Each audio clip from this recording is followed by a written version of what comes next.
الحمد لله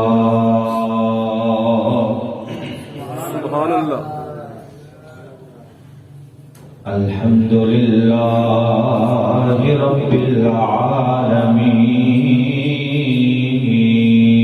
العالمين سبحان اللہ والعاقبة للمتقين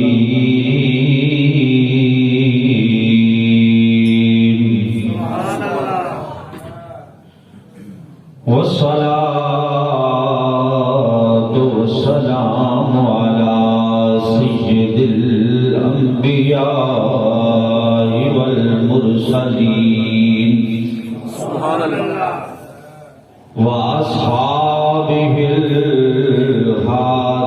الهادين المهديين وعلى آله الطيبين الطاهرين سبحان اللہ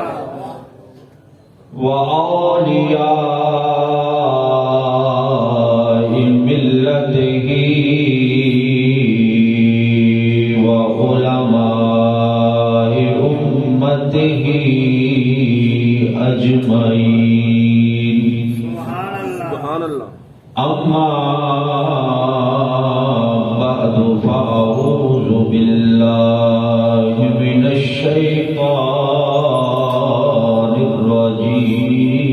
الرجيم سبحان اللہ بسم الله الرحمن الرحيم سبحان اللہ ولقد كرمنا بني آدم آمنت بالله صدق الله مولانا العظيم وصدق رسوله النبي الكريم الأمين سبحان اللہ الصلاة والسلام عليك يا رسول الله وعلى آلك وأصحابك يا حبيب الله بلند آواز سے پڑھیں بھئی الصلاة والسلام عليك يا شفيع المذنبين وعلى آلك وأصحابك يا خاتم النبيين سبحان اللہ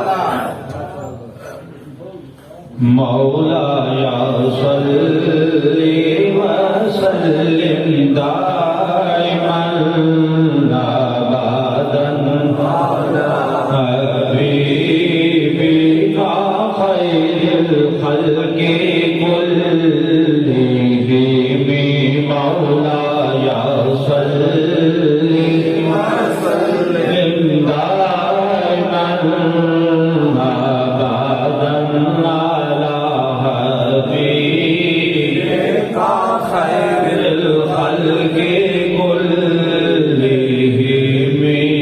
محمد سيد الكونين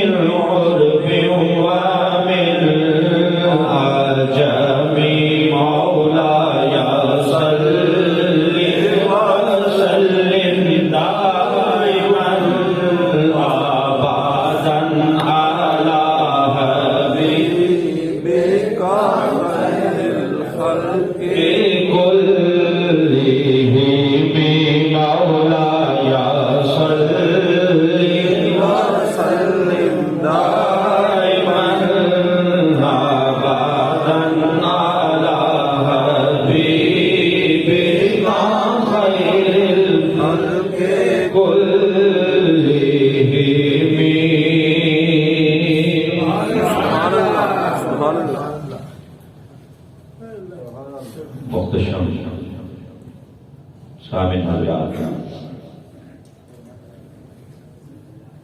گزشتہ جمعے ہم نے جس عنوان کے تحت گفتگو کی تھی وہ تھا شرف انسانیت۔ اسی موضوع کو آگے بڑھاتے ہوئے اسی تناظر میں آج ہم احترام انسانیت پر گفتگو کریں گے،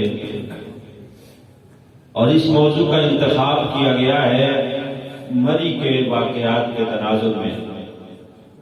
مری میں جو انسانیت کی تجلیل ہوئی اور جس طرح مسلمانوں کو لوٹا گیا، اور اس موسم کی شدت کی وجہ سے گاڑیوں میں جس طرح فیملیز کی ڈیتھ ہوئی، اس تناظر میں آج ہم احترام انسانیت پر گفتگو کر رہے ہیں، اور قرآن مجید کی آیہ مبارکہ کا ایک مختصر حصہ جو میں نے تلاوت کیا ہے، تو اللہ رب العزت ارشاد فرماتا ہے کہ وَلَقَدْ كَرَّمْنَا بَنِي آدَمَ،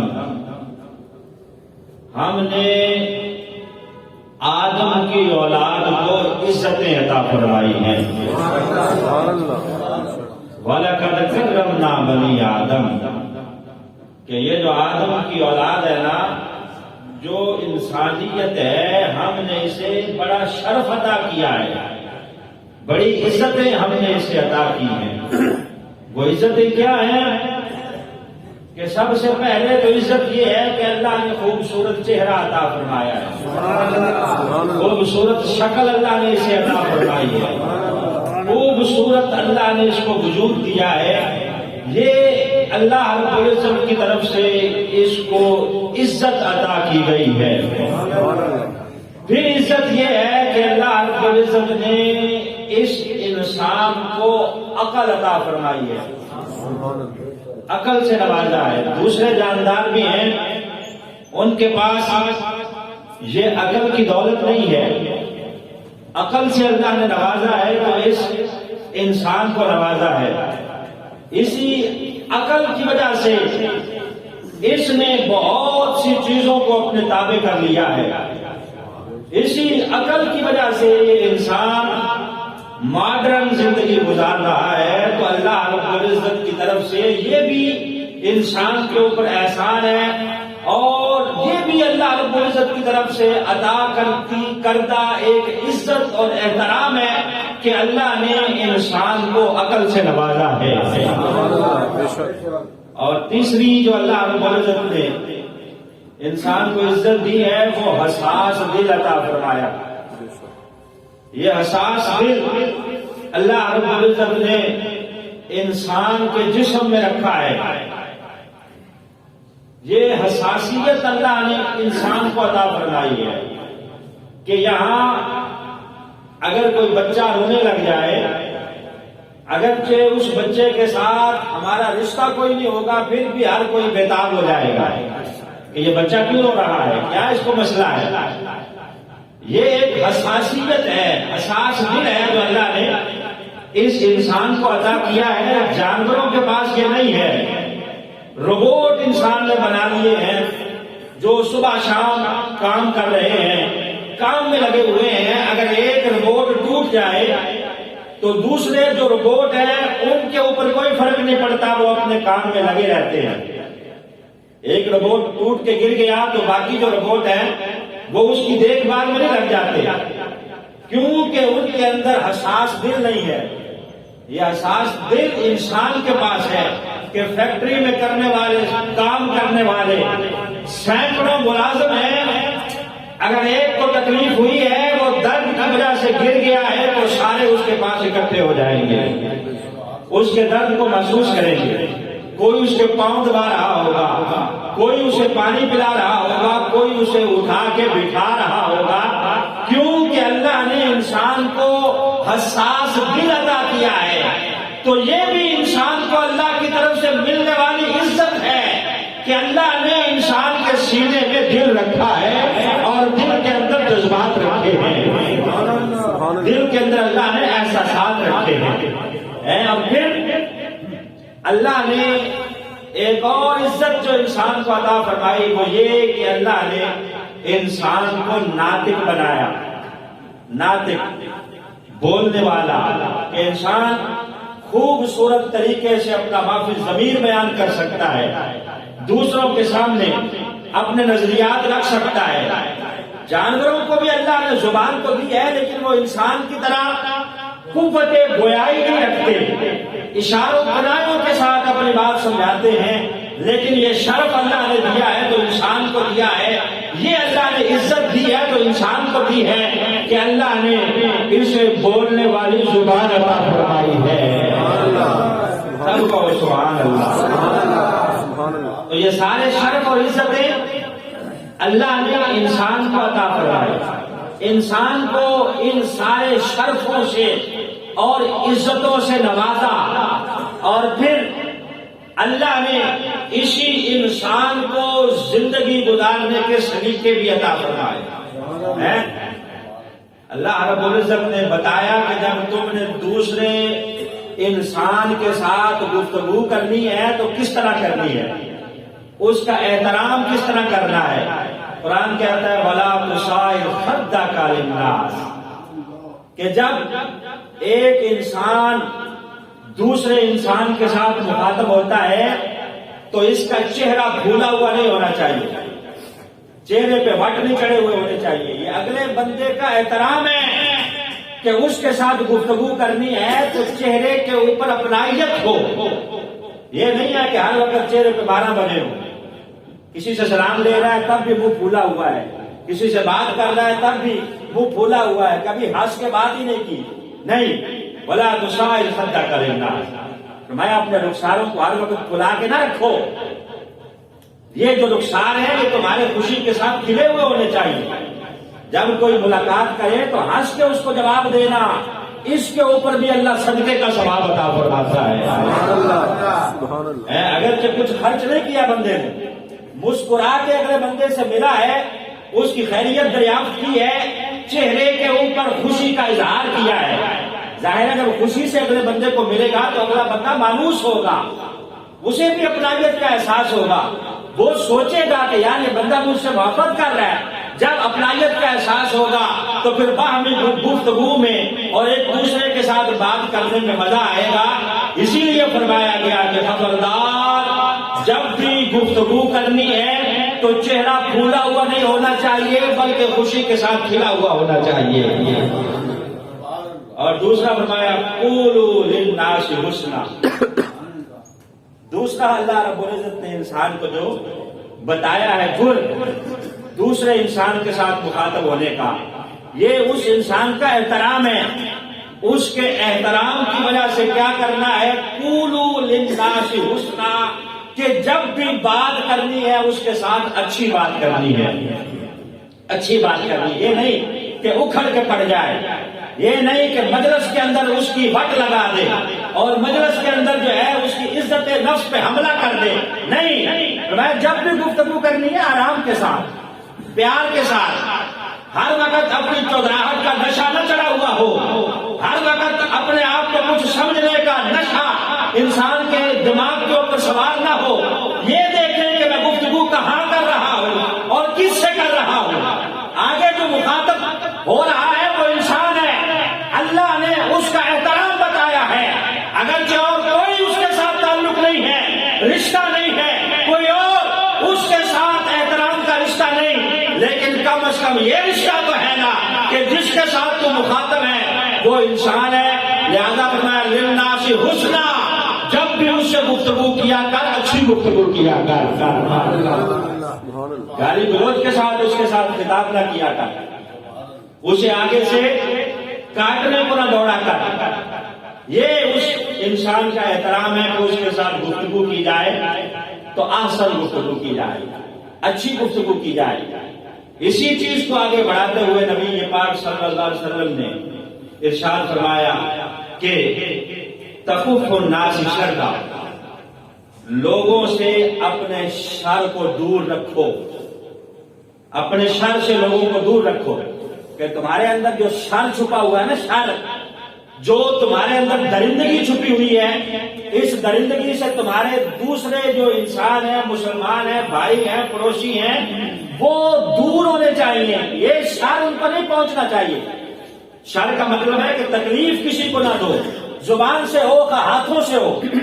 نبی یہ بات فرماتے ہیں کہ تکف، روک کے رکھو اپنے شر کو، کس سے؟ انسانوں سے، کہ تمہارے شر سے ان کو تکلیف نہیں پہنچنی چاہیے۔ یہاں تک شریعت کا مسئلہ ہے کہ اگر کسی نے کسی مسلمان کا یا کسی انسان کا مذاق اڑانے کا دل میں سوچا کہ میں ابھی اس کا مذاق اڑاتا ہوں، لیکن پھر اس کے ذہن میں خیال آیا کہ نہیں یار اس کی عزت نفس ہے، میں یہاں مجلس میں اس کا مذاق اڑاؤں گا تو اس کے دل پہ کیا گزرے گی؟ فوراً اس کے دل میں خیال آیا، وہ اس چیز سے باز آ گیا۔ کس لیے؟ اللہ سے ڈرتے ہوئے کہ نہیں اس کی عزت نفس ہے، میں اس کا مذاق نہیں اڑاتا۔ تو نبی یہ بات فرماتے ہیں، یہ شریعت کا مسئلہ ہے کہ صرف اس کو تکلیف پہنچانے سے باز رہنے کی وجہ سے بھی اللہ اس کے گناہوں کو معاف فرما دیتا ہے۔ صرف خیال آیا تھا کہ تکلیف پہنچاؤں، لیکن پھر ڈر گیا کہ نہیں اس کو تکلیف نہ پہنچاؤں، اس کا مذاق نہ اڑاؤں، مجلس میں اس کی واٹ لگ جائے گی، اس کی عزت نفس ہے، مجروح ہو جائے گی اور اس کی عزت کا جنازہ نکل جائے گا۔ فقط یہی سوچ کر باز آ گیا تو اتنا کرنے کی وجہ سے بھی اللہ گناہوں کو معاف فرما دیتا ہے۔ سبحان اللہ۔ اور نبی یہ پاک صلی اللہ علیہ وسلم نے ارشاد فرمایا کہ خیر الناس من ینفع الناس، لوگوں میں بہترین انسان وہ ہے جو دوسروں کو زیادہ نفع پہنچانے والا ہے۔ خیر الناس من ینفع الناس، بہترین انسان نبی کے پاک فرماتے ہیں کہ انسانوں میں وہ ہے جو انسانیت کو زیادہ نفع پہنچانے والا ہے، جو نفع پہنچائے لوگوں کو، یہ نہیں کہ لوگوں کی جیبوں پہ ڈاکہ ڈالے، ان کی مجبوری کا فائدہ اٹھائے۔ ایک کمرے کا کرایہ 5,000 ہے، 50,000 وصول کرے، کیونکہ لوگ پھنسے ہوئے ہیں۔ مری میں جو ہوا کہ لوگ پھنسے ہوئے ہیں، آئے ہوئے ہیں، انہوں نے ظاہرہ رات گزارنی ہے فیملی کے ساتھ، برف باری ہے، تو کرایہ 5,000 ہے، 50,000 روپیہ وصول کیا گیا۔ لوگوں نے بیچاروں نے پھر گاڑیوں کے اندر رات گزارنے کو ترجیح دی، جس کی وجہ سے وہاں اموات ہوئی۔ گاڑیوں کے اندر ہیٹر چلایا ہوا ہے، ظاہر ہے پھر برف باری ہے تو آکسیجن کی کمی ہونے کی وجہ سے فیملیز وہاں اللہ کو پیاری ہو گئی۔ کیوں؟ کہ وہ جو مری کے ہوٹل مالکان تھے ان کی جیبیں نہیں بھر رہی تھی، وہ چاہ رہے تھے کہ ان کی مجبوری کا فائدہ اٹھایا جائے، 5,000 کی بجائے 24 گھنٹے کا 50,000 ان سے وصول کیا جائے۔ اور ایک فرائی انڈا جس کی قیمت ہے 30-40 روپے، وہ 200-200 300 یہاں تک کہ 500 میں لوگوں نے فروخت کیا۔ ایک بسکٹ جو ہے، بسکٹ 20 روپے والا، وہ 300 میں لوگوں نے وہاں لے کے خرید کے کھایا، مجبوری تھی۔ پانی کی ایک بوتل وہ 100-200 روپے کی وہاں لوگوں کو خریدنی پڑی۔ یہ ہم کیا ہیں؟ انسان ہیں اور مسلمان ہیں، بحیثیت قوم ہماری جو اخلاقی ترجیحات ہیں ان کا جنازہ نکل گیا ہے، جبکہ نبی یہ بات فرماتے ہیں خیر الناس من ینفع الناس، بہترین وہ ہے جو لوگوں کو فائدہ پہنچاتا ہے۔ کچھ لوگ تھے جنہوں نے اپنے گھروں کے دروازے کھولے، اچھے لوگ بھی ظاہر ہوتے ہیں، پانچوں انگلیاں ایک جیسی نہیں ہوتی۔ کچھ لوگ وہاں وہ بھی تھے جنہوں نے اپنے گھروں کے دروازے کھول دیے کہ کوئی بات نہیں، ہوٹلوں میں اگرچہ گنجائش نہیں ہے، ہمارے گھروں میں آ جاؤ، گھروں کے دروازے کھلے۔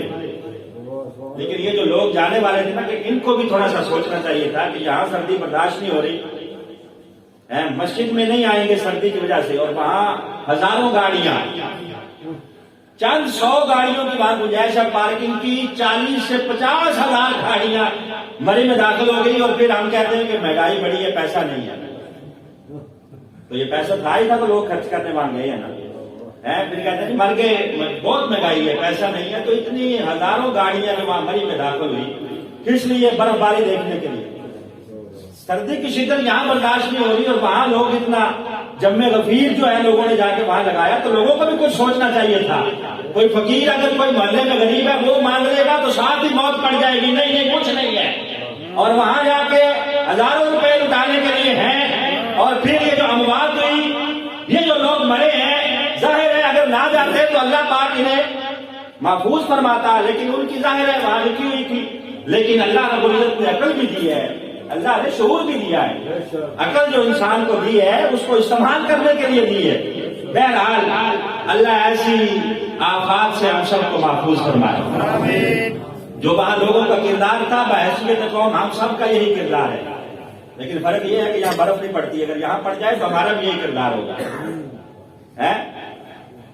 ساری قومی بحیثیت انسان جب مردہ ہو چکی ہے، رمضان آتا ہے تو آپ نے دیکھا نہیں کس طرح لوگوں کو لوٹا جاتا ہے، قیمتیں بڑھا دی جاتی ہیں، تو یہ چیز ہے جس سے شریعت مطہرہ نے منع فرمایا۔ نبی یہ بات فرماتے ہیں خیر الناس من ينفع الناس، لوگوں میں بہترین وہ ہے جو دوسروں کو زیادہ نفع پہنچاتا ہے۔ اور نبی پاک صلی اللہ علیہ وسلم نے حجۃ الوداع کے موقع پر خطبہ دیا، فرمایا خبردار سارے انسان برابر ہیں، کسی کو کسی کے اوپر فوقیت حاصل نہیں ہے، نہ کسی عربی کو عجمی پہ فوقیت ہے، نہ کسی گورے کو کالے پہ فوقیت ہے، نہ کسی مالک کو غلام پہ فوقیت ہے، فرمایا سارے انسان برابر ہیں، آدم کی اولاد ہیں، لہذا کسی کو عزت حاصل نہیں ہے، ہاں اگر ہے تو تقوی کی وجہ سے ضرور اللہ نے عزت عطا فرمائی ہے۔ جس کو تقوی نصیب ہو جائے گا وہ عزتوں والا ہے، ورنہ بحیثیت انسان نبی پاک فرماتے ہیں کہ سارے برابر ہیں۔ حضرت ابو ذر رضی اللہ تعالی عنہ آپ فرماتے ہیں کہ میرا ایک غلام تھا، تھوڑی سی اس غلام سے غلطی ہوئی تو میں نے اسے ڈانٹتے ہوئے کہہ دیا یا ابن سودا، یا ابن سودا، کہ او کالی ماں کے بیٹے۔ اس کی ماں حبشن تھی تو اس کو کیا کہہ کے پکار دیا، او حبشن کے بیٹے، کالی ماں کے بیٹے۔ جب یہ کہا نبی یہ پاک صلی اللہ علیہ وسلم تک یہ بات پہنچی تو رسالت مآب صلی اللہ علیہ وسلم نے حضرت ابو ذر کہتے ہیں مجھے بلا لیا، فرمایا ابو ذر تمہارے اندر ابھی بھی زمانہ جاہلیت والی باتیں موجود ہیں، ابھی بھی تمہارے اندر زمانہ جاہلیت والی خصوصیات موجود ہیں۔ نبی یہ پاک صلی اللہ علیہ وسلم نے ارشاد فرمایا کہ جو تمہارے ماتحت ہے وہ بھی تمہارا بھائی ہے، جو تمہارا غلام ہے وہ بھی تمہارا بھائی ہے۔ اگر کوئی بھائی کسی کے ماتحت ہو تو جس کے ماتحت ہے اسے چاہیے کہ جو خود کھاتا ہے اسے بھی وہی کھلائے، میں جو خود پہنتا ہے اسے بھی وہی پہنائے۔ نبی پاک صلی اللہ علیہ وسلم نے جب اس طریقے کے ساتھ حضرت ابو ذر فرماتے ہیں کہ میری رہنمائی فرمائی تو میں فوراً آیا اسی غلام کے پاس، صحابی ہونے کا حق ادا کیا۔ نبی یہ پاک صلی اللہ علیہ وسلم کی حدیث میں کس طرح عمل کیا؟ کہتے ہیں کہ اس کے قدموں میں میں نے اپنے آپ کو لٹا لیا، اس غلام کے قدموں میں، جسے میں نے کہا تھا یا ابن السودا، اس کے قدموں میں لٹا کے میں نے کہا تیری بڑی مہربانی ہوگی اپنا پاؤں میرے رخسار پہ رکھ، میرے رخسار پہ اپنا پاؤں رکھ تاکہ حق ادا ہو اور تیرا ازالہ ہو، جو میں نے تجھے تکلیف پہنچائی ہے اس تکلیف کا ازالہ ہو۔ حضرت ابو ذر کہتے ہیں کہ اس غلام نے منع کر دیا کہ میں ایسا نہیں کروں گا، کہتے ہیں میں نے بار بار اس کی منتیں کی یہاں تک کہ اس نے اپنا پاؤں میرے رخسار پہ رکھا، تب مجھے چین آیا کہ اب ہو سکتا ہے کہ میں نے جو اس کو تکلیف پہنچائی تھی اس کا ازالہ ہو گیا ہو اور اللہ اس کا رسول مجھ سے راضی ہو گیا ہو۔ نبی پاک صلی اللہ علیہ وسلم نے فرمایا کہ لا تحسسوا ولا تجسسوا ولا تباغضوا، فرمایا خبردار دوسروں کی ٹو میں نہ لگے رہا کرو، لا تحسسوا یہ نہیں کہ ان کے بارے میں سوچتے رہا کرو کہ ان کے پاس پیسہ کہاں سے آ رہا ہے، لا تحسسوا ولا تجسسوا، اس کی برائیاں نہ ڈھونڈتے رہا کرو، ولا تباغضوا اور دوسرے مسلمان کے بارے میں بغض نہ رکھا کرو، اللہ کے بندو بھائی بھائی بن جاؤ۔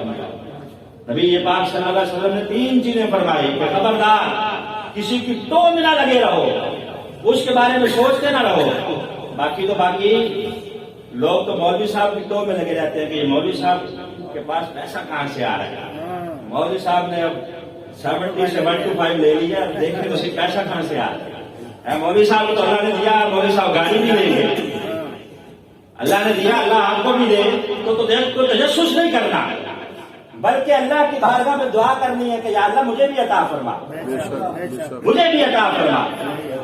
تو بہرحال نبی پاک صلی اللہ علیہ وسلم میں لا تجسسوا ولا تباغضوا، خبردار دوسروں کی ٹو میں نہیں لگے رہو، یہ سوچو کہ یا اللہ جس طرح اسے عطا فرمایا مجھے بھی عطا فرما. تو بہرحال آگے اب زندگی گزارنے کے جو نبی پاک صلی اللہ علیہ وسلم نے ہمیں سکھائے وہ 3 زاویے ایسے ہیں، بلکہ 4 زاویے ایسے ہیں، ان زاویوں کے لحاظ سے ہمیں احترام کرنے کا سلیقہ سکھایا گیا.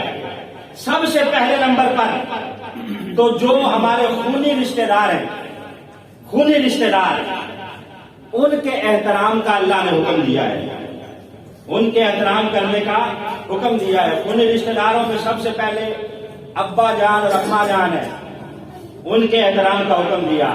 اسی لیے فرمایا گیا شریعت مطہرہ میں کہ ماں کے قدموں کے نیچے جنت ہے تاکہ اولاد اس کا ادب کرے. اور باپ کے بارے میں فرمایا گیا کہ باپ کی رضا میں اللہ کی رضا پوشیدہ ہے، جو باپ کو راضی کرے گا اس کا رب اس سے راضی ہو جائے گا. تو یہ جو خونی رشتہ دار ہیں ان کا احترام، اب وہ اس کا بھائی ہو تو بھائی کا احترام کرنا بھی ضروری ہے. اسی طرح جو بیوی ہے اس کے ذمہ لازم ہے کہ خامد کا احترام کرے، کیونکہ نبی پاک صلی اللہ علیہ وسلم نے ارشاد فرمایا کہ اگر دنیا میں مخلوق میں کسی کو سجدہ کرنا روا ہوتا تو میں بیوی کو حکم دیتا کہ خامد کو سجدہ کرے، لیکن جائز ہی نہیں ہے، سجدہ صرف اللہ کی ذات کے لیے ہے. تو کیا فرمایا گیا کہ یہ جو رشتہ دار ہیں ان کا احترام کیا جائے. اور جو خامد ہے اس کے بارے میں نبی پاک صلی اللہ علیہ وسلم نے ارشاد فرمایا کہ جو اپنے گھر والوں کے ساتھ اچھا ہے وہ باہر بھی اچھا ہے. سب سے اچھا وہ ہے جو اپنے اہل کے لیے، بچوں کے ساتھ اور بیوی کے ساتھ اچھا ہے. جو گھر میں اچھا نہیں ہے تو وہ باہر بھی اچھا نہیں ہے. اس کے اچھا ہونے کا اندازہ اس بات سے لگایا جائے گا کہ دیکھا جائے گا گھر والوں کے ساتھ اچھا ہے کہ نہیں. تو یہ باہمی احترام کا رشتہ، خواہ اب بہن بھائی کا رشتہ ہو، بھائی کو بھی چاہیے کہ وہ بہن کو عزت کی نگاہ سے دیکھے اور اس کے احساسات کا خیال رکھے، اور بہن کو بھی چاہیے کہ وہ بھائی کا احترام کرے. یہ رشتے وہ ہیں جو بار بار نہیں ملتے، یہ رشتے وہ ہیں جو بندے نے خود نہیں بنائے، اللہ نے بنائے ہیں. کچھ لوگ ہوتے ہیں نا وہ بات بات پہ رشتہ داریاں ختم کرتے ہیں، بات بات پہ رشتہ داریاں، رشتہ نہیں دیا کسی نے تو آج کے بعد میرا تیرا کوئی تعلق نہیں، بول چال بند، خبردار. تو نبی پاک صلی اللہ علیہ وسلم نے ارشاد فرمایا کہ جو بندہ صلہ رحمی کرتا ہے، رشتہ داروں کے ساتھ تعلقات جوڑتا ہے، توڑتا نہیں ہے، اللہ اس کے رزق میں بھی اضافہ فرماتا ہے، عمر میں بھی اضافہ فرماتا ہے. تو تعلقات توڑنے نہیں ہے کہ تھوڑی سی بات ہوئی، گالی کسی نے نکال دی تو خبردار، کوئی تعلق نہیں، آج کے بعد رشتہ داری ختم. ہم کون ہوتے ہیں رشتہ داری ختم کرنے والے؟ کہ رشتہ اللہ نے بنایا ہے، کوئی میری مرضی سے میرا بھائی نہیں بنا، آپ کی مرضی سے کوئی آپ کے والدین نہیں بنے، آپ کی مرضی سے آپ کی کوئی بیوی یا بہن یا کوئی بیٹی نہیں بنی. یہ خونی رشتے وہ ہیں جو اللہ نے انتخاب کیا ہے. لہذا اگر کوئی بندہ ان رشتوں کو توڑتا ہے تو رب ناراض ہو جاتا ہے کہ یہ بندہ کتنا جریب ہو گیا ہے کہ میں رشتہ جوڑنے والا ہوں اور یہ رشتہ توڑنے والا ہے. لہذا نبی یہ بات فرماتے ہیں کہ اللہ اسی بندے سے راضی ہے جو اپنے رشتہ داروں سے راضی رہتا ہے، جو تعلقات جوڑتا ہے. اور نبی یہ بات فرماتے ہیں کہ جو رشتے جوڑتا ہے نا، اللہ اس بندے کے ساتھ اپنا رشتہ جوڑتا ہے. سبحان اللہ، کتنی بڑی بات ہے. نبی یہ بات فرماتے ہیں اللہ اس بندے کے ساتھ اپنا تعلق مضبوط کرتا ہے، جوڑتا ہے رشتہ. جو رشتے داروں کے ساتھ رشتہ جوڑتا ہے. وہ ایک خاتون تھی،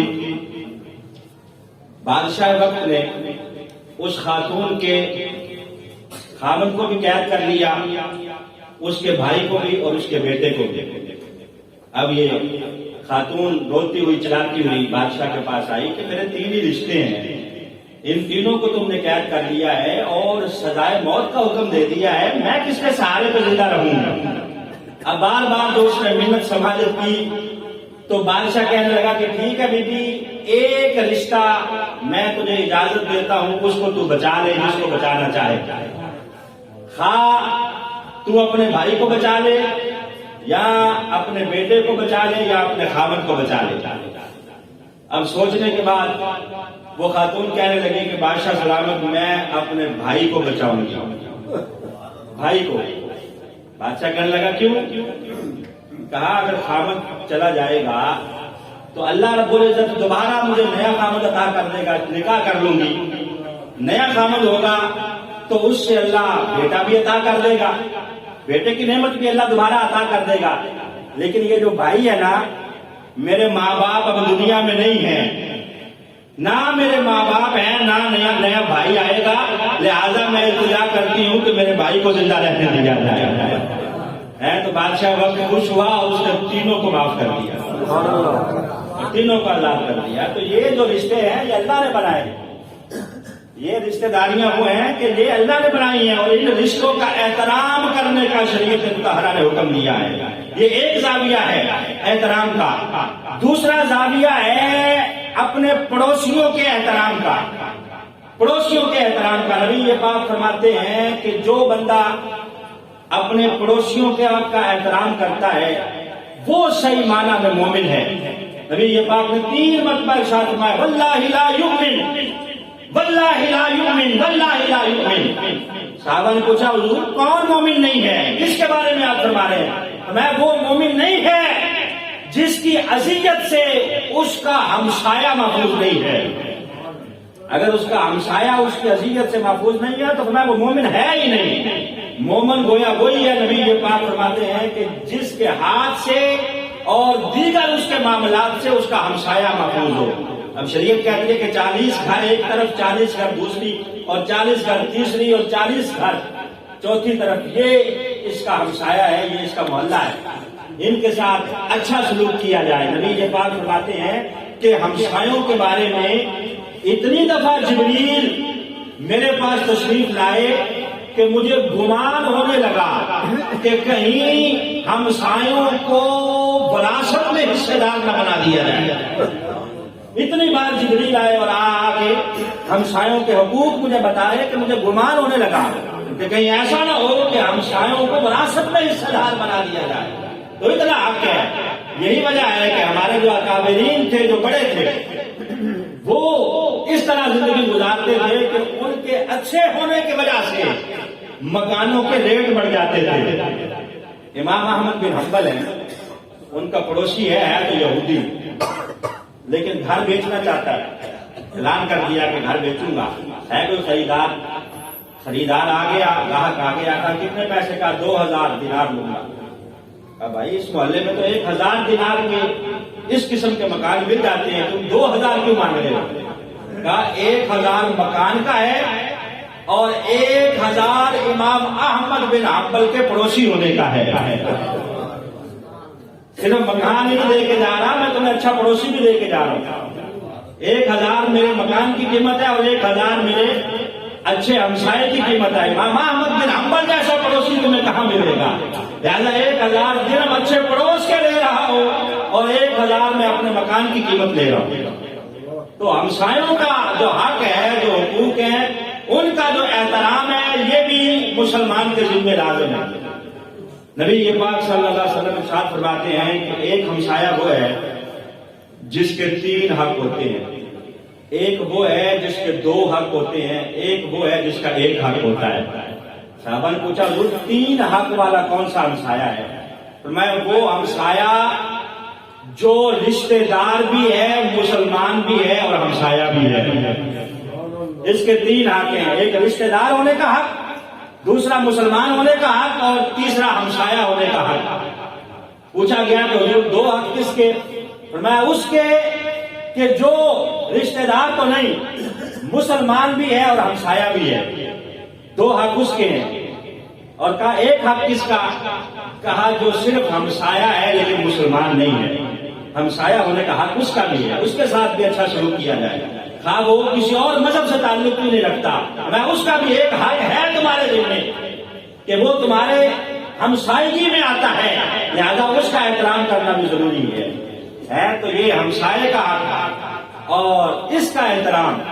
تیسرے نمبر پر مومن کا احترام، مومن کا احترام، جو مومن ہے اس کا احترام کیا جائے۔ نبی پاک صلی اللہ علیہ وسلم سفر پہ جا رہے ہیں، ایک صحابی ساتھ ہے، سرکار دو عالم صلی اللہ علیہ وسلم نے 2 مسواکیں ایک درخت سے توڑی، ایک مسواک ذرا تھوڑی ٹیڑھی تھی اور ایک سیدھی تھی۔ نبی پاک نے وہ جو ٹیڑھی میڑھی مسواک تھی وہ صحابی کو دی، وہ خود رکھی، اور جو اچھی مسواک تھی وہ صحابی کو عطا فرمائی۔ وہ صحابی کہنے لگے حضور یہ اچھی مسواک آپ نے مجھے دی ہے، میری خواہش ہے کہ یہ آپ استعمال کریں۔ نبی پاک نے فرمایا میری بھی خواہش ہے کہ یہ آپ استعمال کریں، سبحان اللہ، یہ اچھی مسواک آپ استعمال کریں، یہ میری بھی خواہش ہے۔ اور یہاں تک رسالت میں آپ صلی اللہ علیہ وسلم نے ارشاد فرمایا میں جو بندہ اچانک کسی مومن کے دل میں خوشی ڈال دیتا ہے، اللہ اس خوشی کی وجہ سے اس کے گناہوں کو معاف فرما دیتا ہے۔ سبحان اللہ، حضرت عبداللہ بن مبارک امام ابو حنیفہ کے بہت لاڈلے شاگرد ہیں، ان کے پاس ایک مومن بھائی آ گیا مسلمان، کہنے لگا کہ جناب میں نے فلاں بندے کا 700 درہم قرضہ دینا ہے، فکر لگی رہتی ہے، اگر آپ میری مدد کریں یہ قرض ادا کر دیں تو میری فکر اتر جائے گی اور عبادت کے اندر میرا دل لگے گا۔ اچھا آپ مالدار بھی تھے، آپ نے اپنے خزانچی کو منشی کو رکا لکھ دیا اور اس کے اوپر لکھ دیا کہ اس بندے کو 7000 درہم عطا کیے جائیں۔ اس نے کتنے مانگے تھے؟ 700، لیکن آپ نے ایک ڈیجٹ زیادہ لگا کے 7000 لکھ دیا۔ جب وہ رکا اس کے پاس پہنچا منشی کے پاس، کہا جی میں نے عبداللہ بن مبارک سے عرض کی تھی کہ میں نے 700 درہم قرضہ دینا ہے، لہذا یہ چٹ ہے انہوں نے لکھ کے دی ہے، آپ مجھے عطا فرما دیں۔ وہ منشی دیکھ کے کہنے لگا یہاں تو 7000 لکھا ہے، تم 700 کہہ رہے ہو۔ اب وہ مکالمے میں پڑ گیا، ظاہر ہے کہ یہ پتہ نہیں جھوٹ بول رہا ہے یہ کیا وجہ ہے۔ اب وہ اس کو ساتھ لے کے پہنچا حضرت عبداللہ بن مبارک کے پاس، کہا جناب یہ 700 درہم کہہ رہے ہیں، اس کے اوپر 7000 لکھے ہیں۔ آپ نے وہ 7000 کاٹ کے 14000 لکھ دیا۔ سبحان اللہ، 14000۔ کہا جناب بات سمجھ میں نہیں آئی۔ جب اس نے وہ 14000 اس کو عطا کر دیا، واپس آیا تو کہا جناب بات سمجھ میں نہیں آئی، 700 کی بجائے 7000 لکھا تھا۔ جب میں نے اس کے سامنے آ کے پوچھا تو آپ نے 14000 کر دیا۔ کہا میں نے 7000 اس لیے لکھا تھا کہ اس کی ضرورت تھی 700 کی، جب 7000 اس کو ملتا تو اس کو دل خوشی ہوتی، تم نے اس کو بتا کے آگاہ کر دیا، اس لیے میں نے 14000 لکھا کہ جب 14000 ملے گا تو اچانک اس کو خوشی محسوس ہوگی۔ اور نبی یہ پاک فرماتے ہیں جو مومن کے دل میں اچانک خوشی ڈال دیتا ہے اللہ اس کے گناہوں کو معاف فرما دیتا ہے۔ سبحان اللہ، اس لیے میں نے 14000 لکھا ہے تاکہ اچانک اس کو خوشی پہنچے، وہ خوشی جس کو جو اس کے فہم میں گمان میں بھی نہیں۔ جب ایسی خوشی ملتی ہے تو اللہ پہنچانے والے کے گناہوں کو معاف فرماتا ہے۔ تو یہ مومن کا حق ہے کہ اس کا احترام کیا جائے، اور چوتھے نمبر پر انسان کا بھی حق ہے کہ اس کا احترام کیا جائے۔ 2 صحابی تھے، بیٹھے تھے قادسیہ میں،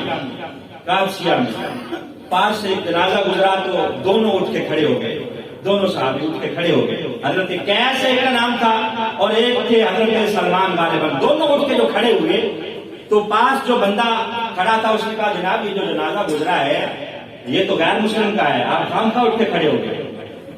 تو ان صحابہ نے اس کے یہ کہنے پر بتایا کہ جناب اسی طرح ہم مسجد نبوی میں بیٹھے تھے، رسالت میں آپ کے سامنے سے بھی ایک جنازہ گزرا، بتایا گیا کہ حضور یہ مشرک کا جنازہ ہے۔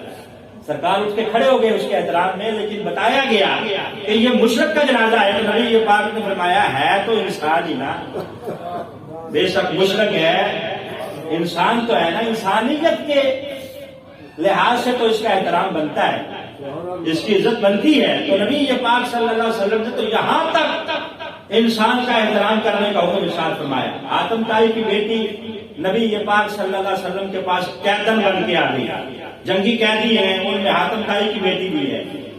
جب نبی یہ پاک صلی اللہ علیہ وسلم کے پاس پہنچی تو اس نے کہا کہ جناب میں آپ سے توقع کرتی ہوں کہ آپ مجھے آزاد فرمائیں گے. تو میں جا تجھے آزاد کیا.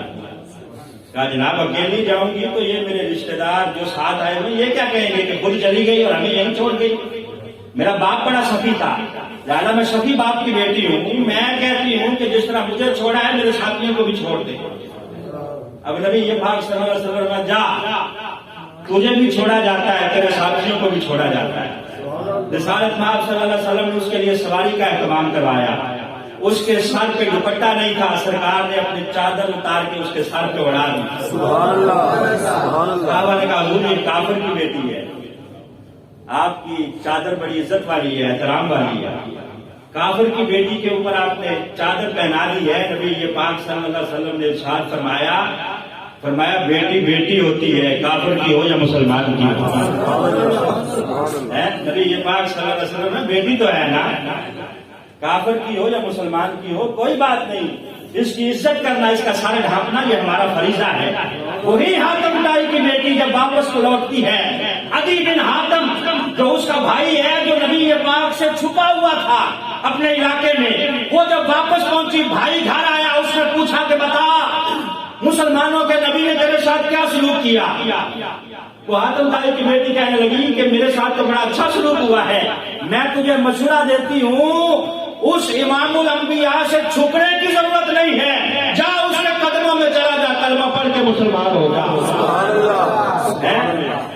عدی بن حاتم کہتا ہے میں نے اپنی بہن سے جب گواہی سنی تو میں وہاں سے آیا یہاں نبی یہ پاک صلی اللہ علیہ وسلم کی خدمت میں جو پہنچا. رسالت مآب جس بستر پہ بیٹھے تھے نا، سرکار وہاں سے اٹھ کر زمین پہ بیٹھ گئے اور اپنے بستر پہ مجھے بٹھا دیا. سبحان اللہ. عدی بن حاتم ابھی تک کلمہ نہیں پڑھا، کہتے میں کافر ہوں. نبی یہ پاک نے اپنے گدے پہ جو مجھے بٹھایا اسی وقت میرے دل میں اسلام پیدا ہوا. میں نے وہی پڑھا اشہد ان لا الہ الا اللہ و اشہد ان محمد رسول اللہ، کہ میں گواہی دیتا ہوں اللہ ایک ہے اور آپ اللہ کے سچے رسول ہیں. نبی یہ پاک صلی اللہ علیہ وسلم نے تو وہ کفار مکہ جنہوں نے 13 سال رسالت میں آپ کو تکلیفیں پہنچائی، نبی یہ پاک صلی اللہ علیہ وسلم کے راستے میں کانٹے بچھائے اور سرکار دو عالم صلی اللہ علیہ وسلم کو تکالیف پہنچائی، ان کفار مکہ پہ جب قحط آیا، قحط آ گیا، کھانے کے لیے غلہ نہیں ہے، ابو سفیان دوڑتا ہوا نبی یہ پاک کی خدمت میں کہ حضور آپ تو بڑی اچھی تعلیمات دیتے ہیں، حسن اخلاق کا درس دیتے ہیں، آپ تو رشتہ داریاں جوڑنے کا حکم دیتے ہیں، آپ کی یہ جو قوم ہے اگر جو مسلمان نہیں ہے غیر مسلم ہے لیکن قحط کی وجہ سے مر رہے ہیں، ان کے لیے دعا نہیں فرما دیتے کہ اللہ آسانی پیدا فرمائے. رسالت مآب صلی اللہ علیہ وسلم نے یہ نہیں دیکھا کہ غیر مسلم ہے، ابھی تک کلمہ نہیں پڑھا، سرکار نے ہاتھوں کو اٹھا دیا تو نبی یہ پاک کے اٹھے ہوئے ہاتھوں کی لاج رکھتے ہوئے اللہ نے فوراً قحط کو دور فرما دیا اور ان کے لیے غلے کی فراوانی کا اہتمام فرما دیا. تو ہم تو اس نبی کے ماننے والے ہیں کہ جنہوں نے کافروں کے اوپر بھی اس طرح رحمتیں فرمائی ہیں. کلمہ ہم ان کا پڑھیں اور حال ہمارے یہ ہے کہ لوگوں کی مجبوری کا ناجائز فائدہ اٹھاتے ہوئے جو ہم نے کیا مری میں 50-50 ہزار روپیہ کرایہ وصول کیا اور لوگوں کو گاڑیوں میں مرنے کے لیے چھوڑ دیا. یہ کہاں کا انصاف ہے اور یہ ہماری مسلمانی کہاں گئی انسانیت کی وہ حص جس کی تعلیمات نبی یہ پاک صلی اللہ علیہ وسلم نے ہمیں عطا فرمائی. دعا اللہ ہم سب کو عمل کی توفیق عطا فرمائے. الحمدللہ.